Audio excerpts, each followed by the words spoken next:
Shalom sahabat Petra yang terkasih dalam nama Tuhan Yesus Kristus. Kembali berjumpa dengan saya Pendeta Agus Prasetyo dari GKJ Bambu Tegalrejo, Yogyakarta.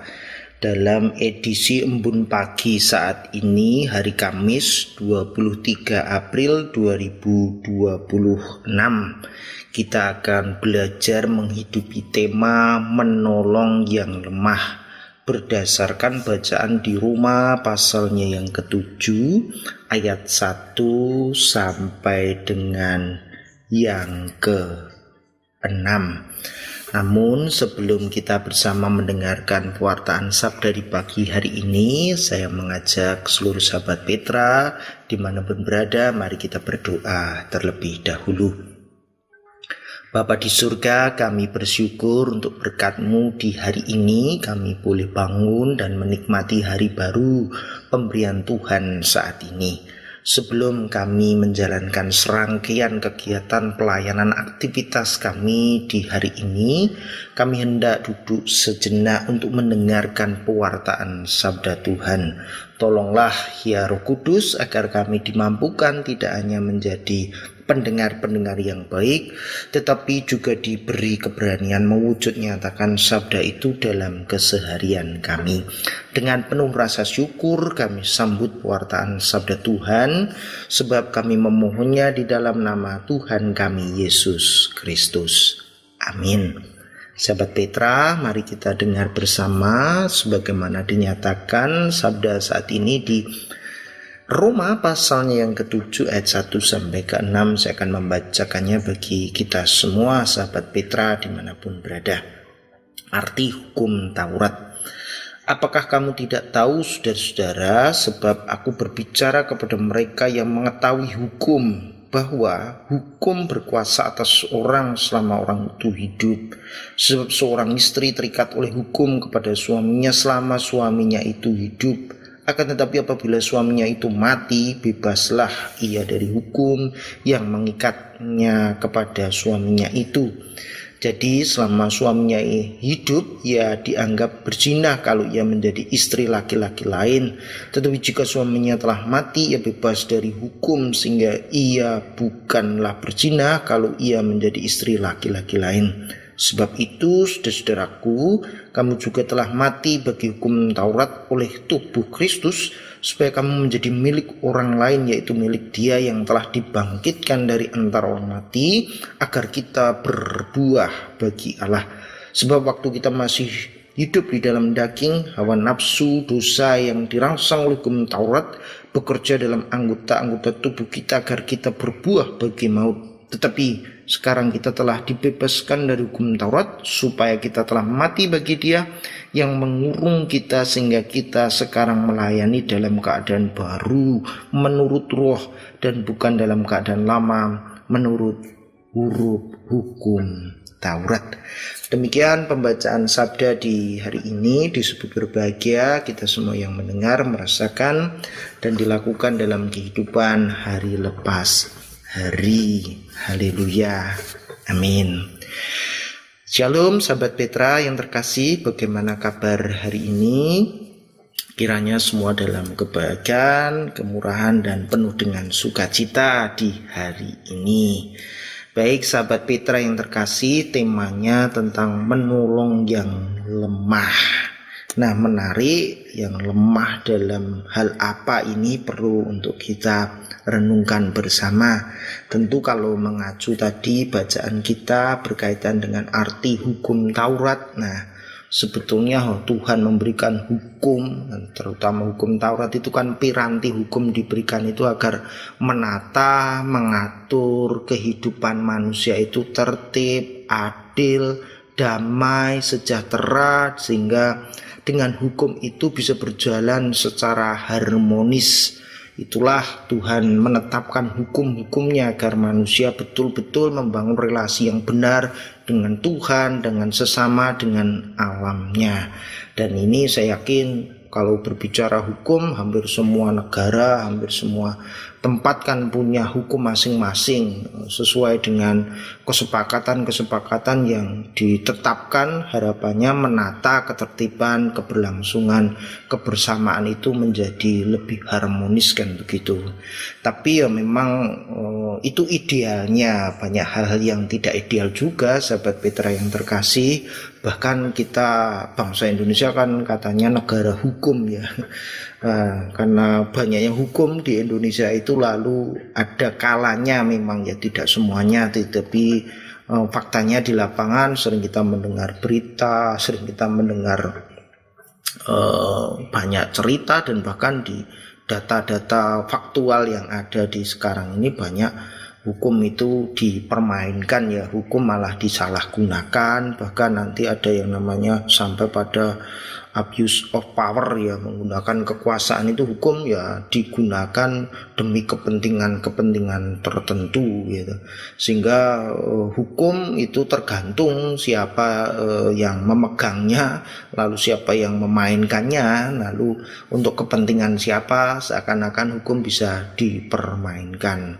Maka kalau lagunya sekarang itu kan maju tak gentar membela yang benar atau membela yang bayar gitu.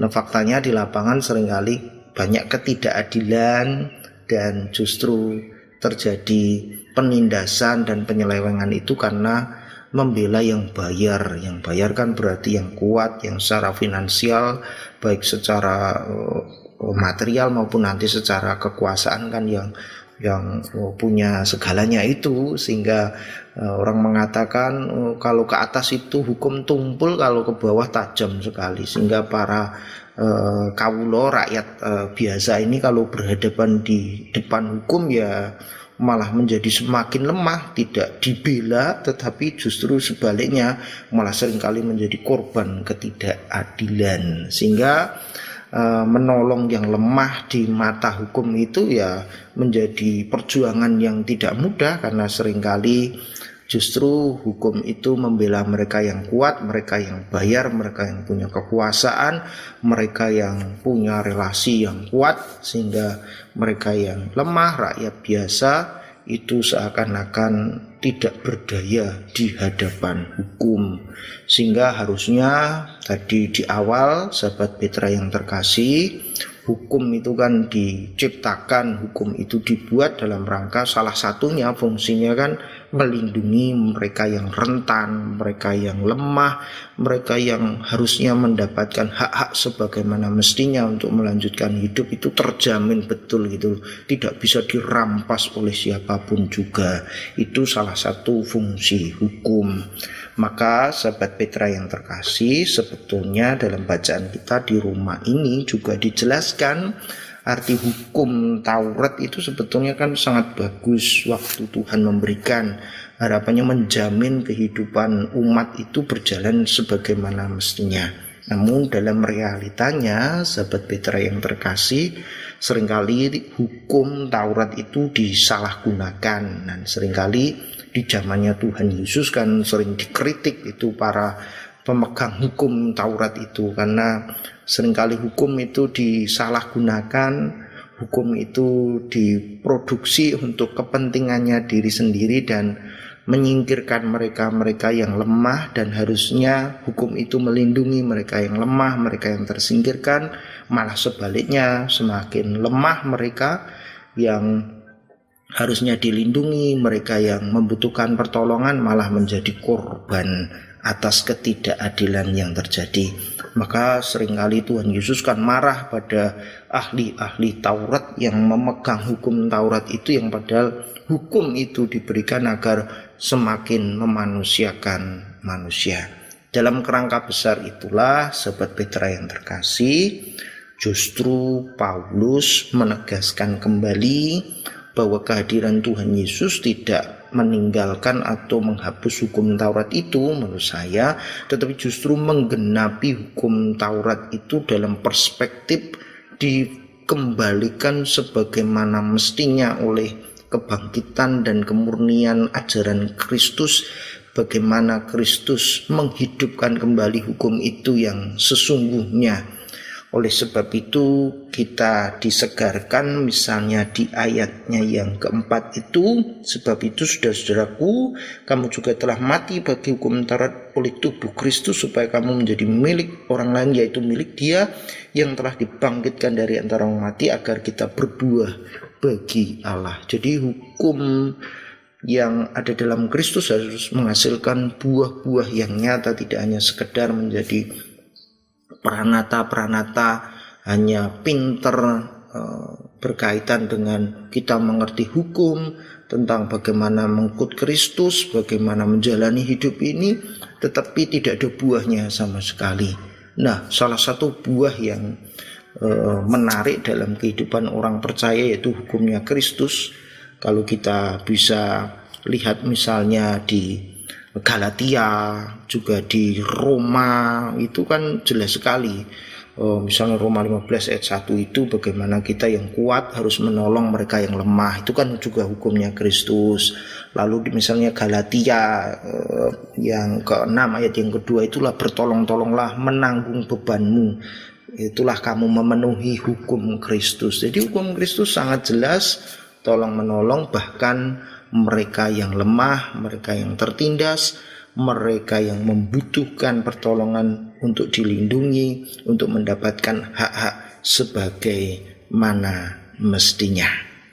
Sahabat Petra yang terkasih dalam nama Tuhan, oleh sebab itu tentunya kita yang sudah lahir baru di dalam Kristus, dalam pengertian hukum kasih, hukumnya Kristus yang menjadi dasar kehidupan kita, maka harusnya menolong kita semakin memanusiakan manusia, bahwa kehidupan kita sebetulnya adalah produk dari buah-buah akan pengenalan kita akan Kristus, sehingga menolong mereka yang lemah adalah bagian dari buah itu sendiri, bagaimana kita menjadi pengikut Kristus.